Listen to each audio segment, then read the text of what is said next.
Halo, Assalamualaikum. Selamat datang lagi di channel YouTube Dona Dikri. Di video kali ini, aku bakal sharing pengalaman aku waktu kuliah tentang penghasilan aku sebagai anak teknik selama aku duduk di bangku kuliah. Belum nonton, ayo diklik dulu subscribe-nya. Yang udah subscribe, terima kasih banyak.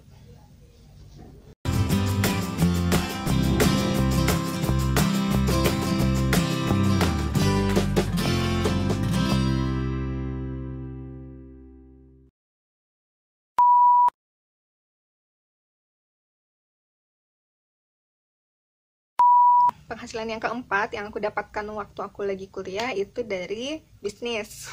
Aku punya bisnis kecil-kecilan tapi sangat menjanjikan waktu itu. Aku bisnis pulsa. Tapi uniknya gini, customer aku itu hanya boleh anak-anak lab dan keluarga aku. Jadi aku jualannya itu ke sesama asisten yang di lab aku aja. Jadi banyak teman-teman di angkatan aku itu mungkin nggak tahu, aku membatasi pelanggan gitu. Aku nggak mau semua orang beli pulsanya ke aku karena memang udah ada teman lain yang jualan pulsa. Terus yang kedua, aku tuh males ngurus karena kalau jualan ke temen itu kan suka ngutang, terus nagih utangnya itu susah. Sementara aku kan sibuk, jarang ketemu sama teman-teman yang di luar yang bukan asisten. Jadi aku nggak mau jualan ke mereka. Aku cuma mempublish kalau aku jualan pulsa itu hanya untuk teman-teman yang asisten labor, yang hanya untuk teman-teman yang jadi asisten yang labnya sama-sama aku. Itu total asisten di lab aku itu cuma sekitar belasan orang, tapi mereka pelanggan setia. Jadi bisnis aku tuh catatannya rapi banget nih kalau teman-teman mau lihat ya. Nah, ini kayak gini. Aku bikinnya tuh per hari siapa aja yang beli. Per hari itu sebenarnya yang beli nggak banyak gitu. Coba perharinya tuh rata-rata kadang satu orang, sehari itu cuma beli satu orang, kadangan bisa 4-5 orang. Nah, terus laba jualan pulsa itu kan juga nggak banyak. Sekali transaksi itu nih kayak gini, sekali transaksi itu labanya Rp800, Rp600, Rp550, seperti itu. Tapi dari Rp800, Rp600, Rp550 itu aku kumpul-kumpulkan. Jadi total laba bersih aku itu, catatan terakhirnya itu ini itu Rp264.675. Itu belum termasuk yang 2 bulan terakhir. Yang 2 bulan terakhir aku udah mulai gak rapi lagi catatannya. Yang 264.000 lebih itu laba bersihnya, bukan gabung sama modalnya lagi, tapi itu udah laba bersih. Nah, modal awal aku waktu itu cuma ini, aku kasih lihat ya. Saldo awal aku itu ini Rp100.000. Jadi gimana ceritanya aku bisa jualan pulsa? Karena waktu itu di depan kosan aku, tempat aku langganan beli pulsa, itu ada satu buku yang di situ orang selalu isi belinya bukan pulsa tapi belinya saldo. Terus aku tanya saldo itu apa? Terus dijelasin sama mbak-mbak yang jaga konternya. Dan akhirnya aku tertarik. Aku gabung juga deh. Modal mau isi saldo berapa dulu, dia bilang. Isi saldonya 100.000, aku bilang. Waktu itu sebenarnya isi saldo 50.000 juga bisa. Tapi aku isi saldo 100.000. Nah, itu yang terus aku kalau habis tambah lagi. Ya, karena konternya pas banget di depan kosan, jadi gampang untuk isi saldo lagi. Nah, itu bisnisnya cukup mengasihkan sih. Dari pelanggan yang cuma belasan orang dengan modal hanya 100.000, terus aku dapat laba bersih segitu. Itu asik sih rasanya. Kenapa bisa labanya jadi banyak seperti itu? Karena transaksinya sering gitu. Jadi zaman dulu itu kan belum zamannya internet ya, belum zaman Android. Jadi itu adalah zaman SMS-an sama zaman telepon. Nah, orang zaman dulu itu suka isi pulsanya tuh sedikit-sedikit. Misalkan beli pulsa 5.000. Nah, setiap pengisian pulsa 5.000 itu kita akan dapat gratis nelpon 1 jam, terus dapat nanti SMS 100 buah untuk sesama operator lain nanti ada dapat berapa buah gitu. Nah, promo yang seperti itu dari operator itu membuat orang-orang lebih suka isi pulsa sedikit-sedikit tapi sering.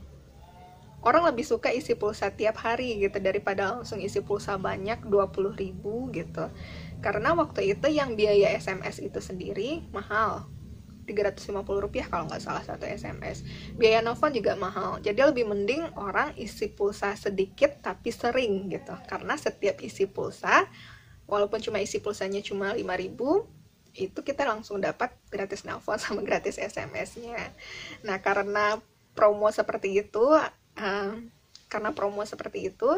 jadinya orang jadi sering beli gitu. Setiap orang transaksi kan aku dapat labanya sekitar Rp550, Rp600, Rp800 kayak gitu. Bahkan dulu itu ada operator yang bisa jual pulsanya cuma Rp2.000. Iya, beli pulsa 2.000. Gitu sih serunya dulu itu. Nah, penghasilan yang terakhir nih yang aku dapatkan selama aku kuliah ini pas awal-awal banget aku jadi mahasiswa. Jadi pas awal-awal jadi mahasiswa itu tahun 1 kuliah itu aku tinggalnya di asrama karena itu wajib. Jadi 1 tahun aku wajib masuk asrama waktu itu. Jadi asrama itu ada waktu dulu ya, tahun 2008 itu ada 4 unit. Satu unitnya itu ya yang di aku itu 4 lantai, jumlah kamarnya ada 59. Satu kamar diisi oleh 4 orang, jadi totalnya ada sekitar 200 orangan kan di satu gedung itu aja. Nah, anak asrama wajib datang kuliah umum waktu itu di PKM. Nah, waktu itu kuliah umumnya tentang kewirausahaan. Jadi aku datang nih sama teman-teman kamar aku. Jadi teman kamar aku itu bukan anak teknik. Yang satu anak kimia, yang satunya lagi anak peternakan. Jadi kita datang ke kuliah umum kewirausahaan, terus kita termotivasi dong untuk melakukan suatu bisnis gitu. Setelah cerita-cerita nih sama teman yang sekamar, kita bisnis apa? Nah, akhirnya kita memutuskan waktu itu untuk bisnis jualan buah. Karena asrama ini kan posisinya di kampus itu di Bukit Andalas, di puncak bukit ya. Nah, sementara karena di situ bukit, nggak ada yang jualan buah. Dan di kantin-kantin di sekitar asrama itu juga nggak sedia buah sebenarnya. Nah, di situ kita kepikiran, ayo kita jualan buah aja gitu. Nah, kalau kita turun nih ke bawah ke kaki bukit ya, ke kaki bukit itu udah ada pasar sebenarnya, pasar dadakan yang terjadi karena mahasiswa rame tinggal di situ. Tapi di situ juga buahnya mahal. Akhirnya kita putuskan untuk pergi ke pasar tradisional itu posisinya tuh dekat pantai. Jadi bayangin aku sama teman-teman sekamar aku itu dari bukit dari puncak bukit turun terus ke pantai, ke dekat pantai untuk beli buahan. Jadi waktu itu yang kita beli buahnya adalah apel, pir, sama jeruk. 3 itu aja. Nggak ingat sih berapa kilo waktu itu. Nah, terus kita anak asrama kan waktu itu nggak boleh pakai kendaraan. Jadi di antara kami bertiga nih nggak ada yang punya kendaraan. Alhasil kita tuh naik bus kampus sama naik angkot. Dari asrama ke kaki bukitnya di Pasar Baru itu kita naik bus kampus dari Pasar Baru ke pasar tradisionalnya itu di Pasaraya, itu kita naik angkot. Nah, itu sebenarnya bisnis pemula banget yang kurang perhitungan. Kenapa aku bilang kurang perhitungan? Karena begitu udah dibungkus nih sama yang jualan buah kan bawa barang, ternyata bawa buah itu berat. Jadi kita ngegotongnya tuh susah banget. Bagi-bagi kan, bagi 3, tiap orang bawa 2 plastik gitu, plastik gede, dan itu rasanya gila. Ini berat banget, berkilo-kilo bawa buahan berkilo-kilo. itu ide paling crazy. Itu benar-benar hal yang nggak kepikiran waktu ide bisnis itu muncul gitu. Gimana ngebawa buah berkilo-kilo itu naik angkutan umum. Tapi kan karena kita masih semangat sampai di asrama, udah deh tuh kita masih kuat-kuatin badan, ketok-ketok pintu kamar teman-teman di asrama kan. Di asrama bilang mau beli buah kan. Ternyata peminatnya tuh banyak banget pada beli semua. Itu aku cuma jualannya dari 4 lantai itu cuma yang lantai aku tinggal di lantai 3, aku dan teman-teman aku cuma nawarin ke yang lantai 3. Terus kita turun ke lantai 2, yang lantai 2 itu cuma setengahnya. Udah gitu semua buah itu langsung habis gitu. Nah, kita balik ke kamar, itu capeknya minta ampun, baru kerasa langsung tepar tiga-tiganya. Aku, teman aku yang anak kimia, teman aku yang anak peternakan, kita semuanya tepar. Udah nggak ada tenaga lagi. Sebenarnya bisnis itu bagus banget, karena begitu kita balik ke kamar, itu kan sore, sampai malamnya itu masih banyak yang datang ke kamar, nanyain, masih ada nggak buahnya? Itu banyak banget yang ketok-ketok kamar, bukain, ngapain? Buahnya masih ada nggak gitu. Padahal kita udah sold out dari penjualan perdana kita. Pas malamnya kita bertiga ngumpul, kita ngitung hasil penjualan berapa, modalnya berapa. Oh ya, modalnya itu awalnya kita patungan gitu, patungannya sama-sama sekian, nggak ingat berapanya modalnya waktu itu.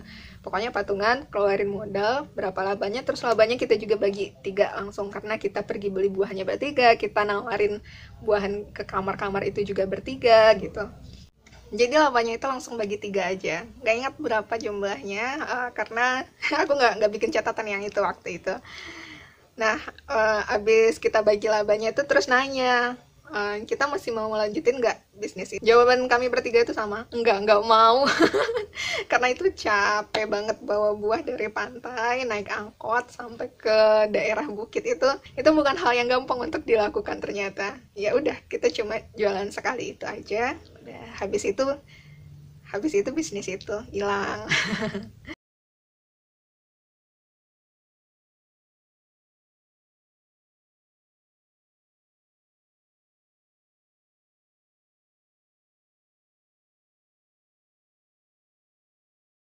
Oke, sekian dulu sharing kali ini. Semoga sharing aku ini menjadi inspirasi untuk teman-teman semua.